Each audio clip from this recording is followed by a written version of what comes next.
So have you thought about becoming a content creator in 2025? If so, this one might just be for you.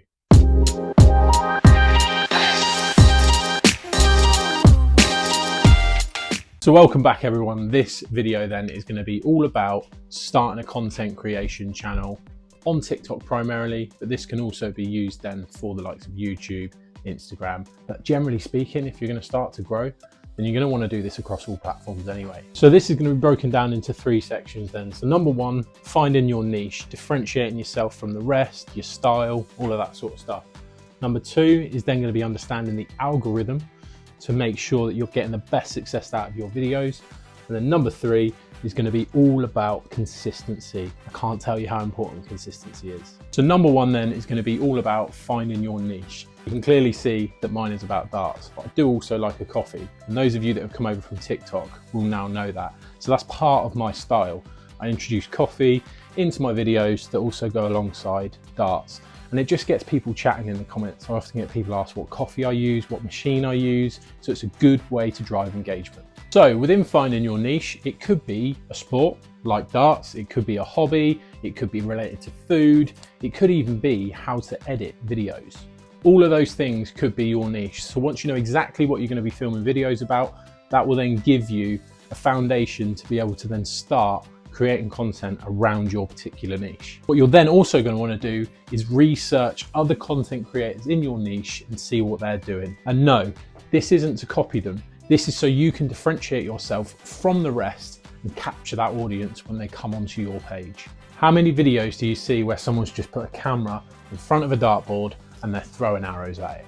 Sorry, but we've seen that 100 times. You need to come up with something that's going to differentiate you so that when people land on your video, they stop and they're inquisitive about what you're going to say. Number 2 then, the algorithm. Understanding the algorithm is the most important thing. Put all this effort into a video.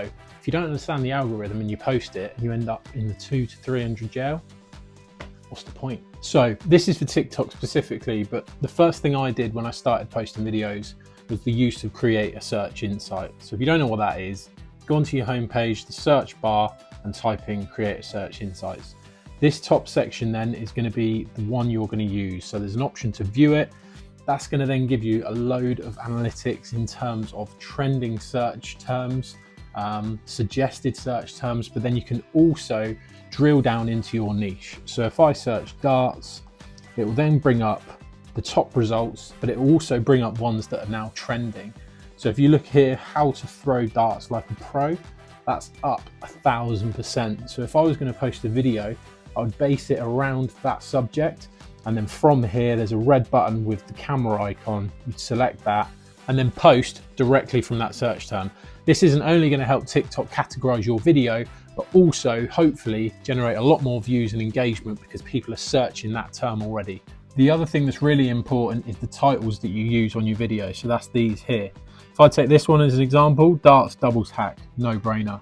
If I click into that video, it's categorized under darts.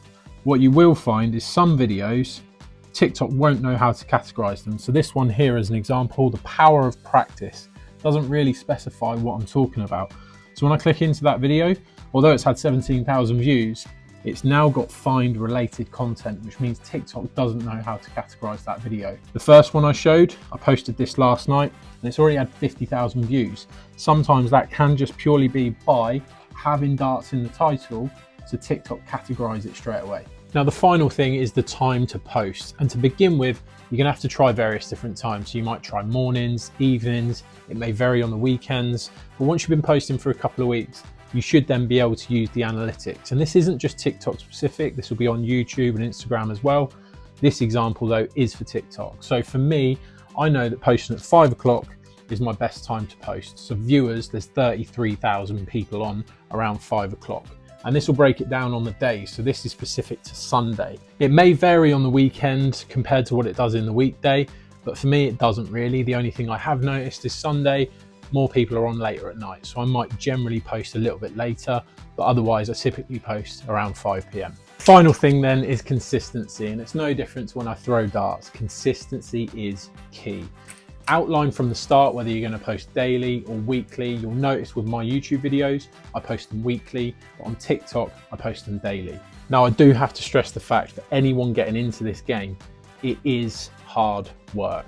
For me to post daily on TikTok, there are so many hours that I've spent not only filming, but editing, but then also thinking of the ideas. When you're posting daily, you need so many ideas to remain consistent. So it doesn't come easy. And my growth on TikTok went from 0 to 10,000 in just 2 months. And people always want what you have, but they don't want to go on the journey that you've been on. And I can tell you, that was a stressful period. I'm nearly up to 20,000 now, and we're about 4 months in. But again, I post every single day on TikTok. I've now transitioned into Instagram and also YouTube. The time it takes is a lot more than you think. So be prepared to put in the hours if you want to be successful. And the final thing with consistency is make sure you can maintain it.